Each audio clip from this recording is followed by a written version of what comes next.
देखिए नेक्स्ट जो चैप्टर अभी हम बता रहे हैं वो आपको क्या बता रहे हैं, टॉपिक क्या है आपका, रोम्बस। ठीक है, क्वाड्रिलेटरल में पहले क्या हो गया, रेक्टेंगल हो गया। ठीक है, रेक्टेंगल के बाद स्क्वायर बता दिए, स्क्वायर के बाद पैरेललोग्राम बता दिए। नेक्स्ट जो टॉपिक है ए बच्ची, नेक्स्ट जो टॉपिक है वो क्या है आपका, वो है रोम्बस है। तो रोम्बस जो चैप्टर अभी बताएंगे कि रोम्बस होता क्या है ना, इसका एरिया क्या होता है, पेरीमीटर क्या होता है। ठीक है, अगर एरिया दिया रहे तो किस तरह से इसका ये साइड निकालना है। ठीक है, ये सब आप भी आपको बताएंगे।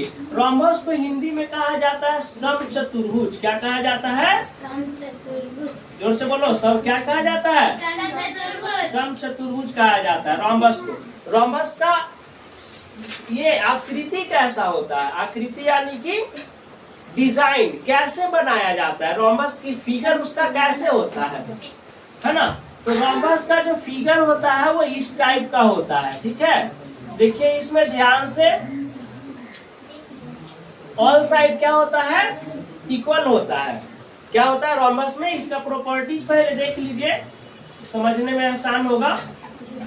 प्रॉपर्टीज है लड़की, इधर से देखो, इधर देखो बाबू। प्रॉपर्टीज पहला क्या होगा इसमें कि 4 इक्वल साइड होता है। क्या होता है, 4 इक्वल साइड होता है। 4 इक्वल साइड कहने का मतलब कि देखो इधर ए बी सी डी, तो ये सब एक दूसरा के बराबर है ना। ए बी सी डी कहने का मतलब क्या हो गया, A B is equal to B C है, is equal to C D है, is equal to A D है।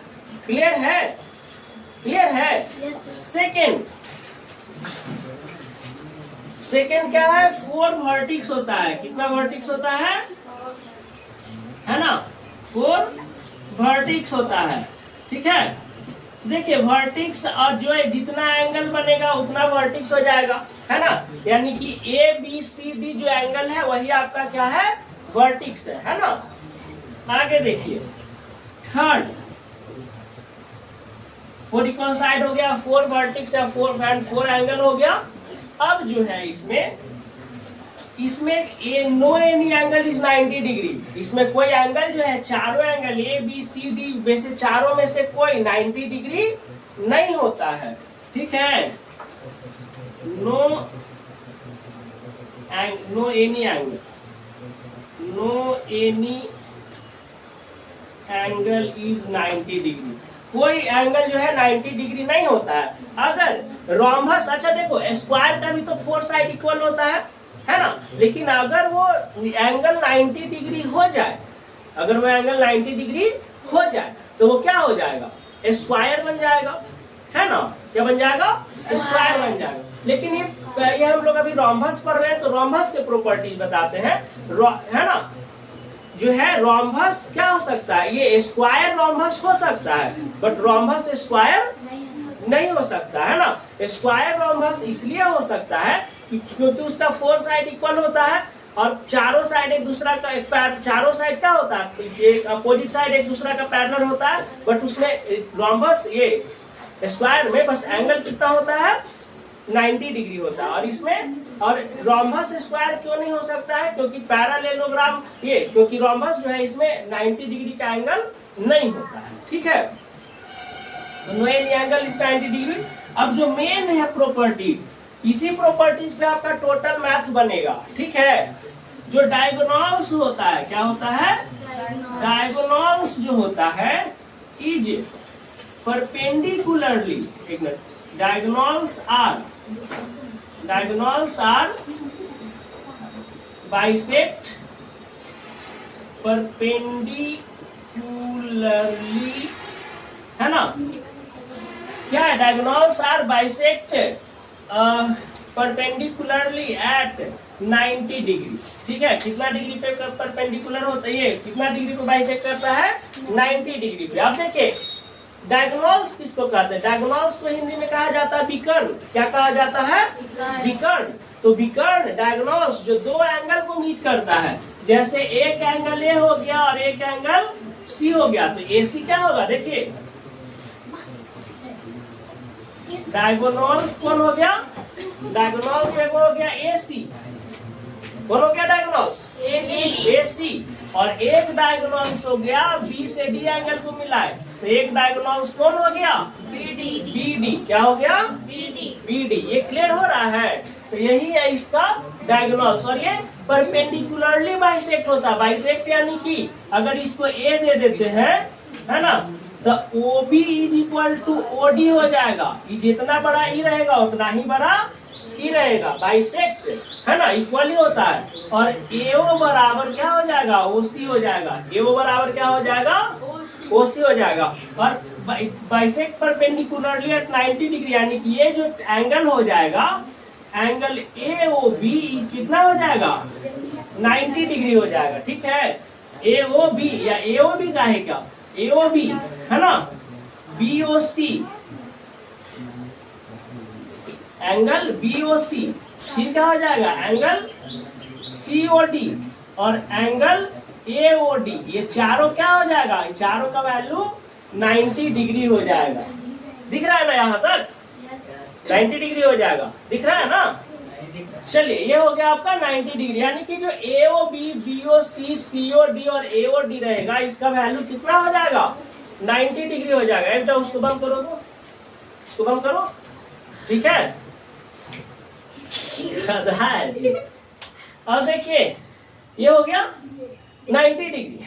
अब जो है, अब इसका एरिया फाइंड करने के लिए सिखाते हैं कि इसका एरिया कैसे फाइंड करेंगे। ठीक है, इसको रहने देते हैं। ये तो आपका बेसिक कॉन्सेप्ट हो गया।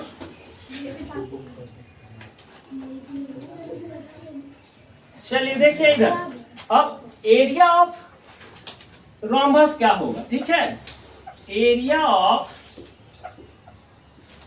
रोम्बस होता है 1/2 इंटू 1/2 इंटू, ये होता है D1 इंटू D2। क्या होता है? D1 into D2। D1 और D2 का वैल्यू, D1 मतलब क्या होगा? D1 का मतलब हो गया फर्स्ट डायगोनल्स और D2 का वैल्यू हो गया सेकेंड डायगोनल्स। तो ये जो हो गया AC, इसको क्या लिख सकते हैं? D1। और BD को क्या लिख सकते हैं? D2। D1 और D2। तो ये हो गया आपका formula, area of rhombus 1/2 into D1 into D2। और पेरीमीटर क्या होता है रोम्बस का? पेरीमीटर ऑफ रोम्बस क्या हो जाएगा? इज इक्वल टू होगा 4 इंटू साइड। क्या हो जाएगा? 4 इंटू साइड। करवा देगा तुम लोग को। 4 इंटू साइड हो गया। तो पहले अभी हम सीखते हैं कि एरिया कैसे फाइंड होता है। जैसे ये देखिए, एक रोम्बस हो गया ABCD, एक रोम्बस है। ठीक है, जैसे यहाँ पे फिगर बता देते हैं, ABCD एक रोम्बस है। क्या है ABCD? क्या है? रोम्बस। इसका 2 गो डायगोनल्स दे दिया। ये दे दिया 12 centimetre,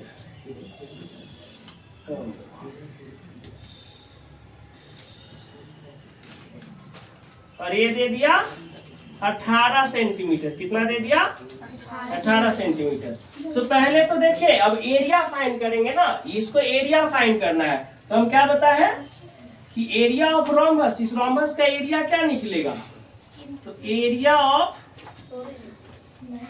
rhombus is equal to क्या होता है? 1/2 इंटू D1 इंटू D2। क्या होता है फॉर्मूला रोम्बस का?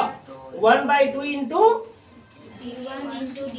जोर से बोलो, D1 इंटू D2। तुम लोग का, अरे तुम लोग का मुंह में गूंगी बन गई है, पूछते हैं तो बताने में भार पड़ता है। 1/2 इंटू D1 का वैल्यू क्या है? D1 का वैल्यू क्या है? कितना है? 12 सेंटीमीटर है। और D2 का वैल्यू क्या है? 18 सेंटीमीटर। तो इधर 2 से 2 6 कट जाएगा 12, 18 6 कितना हो जाएगा? 108 ना? हाँ, कितना सेंटीमीटर स्क्वायर निकल जाएगा। कोई डाउट है? कोई डाउट नहीं है। एरिया इस तरह से फाइंड करेंगे। ठीक है, क्या करेंगे? एरिया इस तरह से फाइंड करेंगे। अब मान लीजिए कि डायगोनल्स दिया हुआ है तो साइड कैसे निकालेंगे, ठीक है, ये अभी हम लोग सीखेंगे। ये नोट हो गया? Yes sir. ठीक है, अब देखिए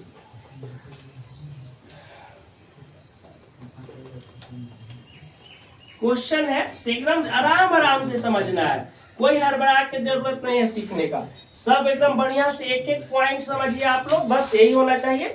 ठीक है, देखिए नेक्स्ट, अभी रोम्बस का हम क्या बताएंगे, साइड निकालने के लिए जब डायगोनल्स दिया हुआ है, एकदम ध्यान से देखिएगा। ये हो गया आपका क्या, देखिए ये हो गया एक आपका रोम्बस, क्या हो गया, क्या हो गया, रोम्बस, है ना, ये हो गया आपका रोम्बस। इसका एक डायगोनल्स जो है, ठीक है, एक डायगोनल्स है 16 सेंटीमीटर, कितना है, 16 सेंटीमीटर, और सेकेंड जो डायगोनल्स है वो है 12 सेंटीमीटर, कितना है, 12 centimetre, A B C D. तो देखिए D1 का वैल्यू क्या है, D1 का वैल्यू क्या है, 12 सेंटीमीटर, और D2 का वैल्यू क्या है, 16 सेंटीमीटर, है ना। ये तो O पे कट गया, क्या पे कट गया, O पे कट गया, ठीक है, AC और BD किस पे कटा, O पे।